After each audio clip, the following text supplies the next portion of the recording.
7 and 4 of Swords reverse. So, dito, guys, tayo po ay general message, still, just only take what resonates.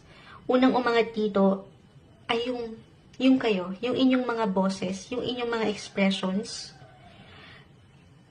Kumbaga, yung matatawag na power of using your voice. Dahil, ayan, yung boses ng mga chicken. Parang pinapaangat talaga niya. Dahil maaaring ito po guys, maaaring ito yung isa sa abilidad na angat talaga sa inyo ng kusa ngayong taon. So, yung inyong mga communication skills, ayan. Dito, ito yung parang umaangat sa akin talaga. Puro reverse. Actually, meron tayong ilang reversal cards, pero hindi naman po ibig sabihin na hindi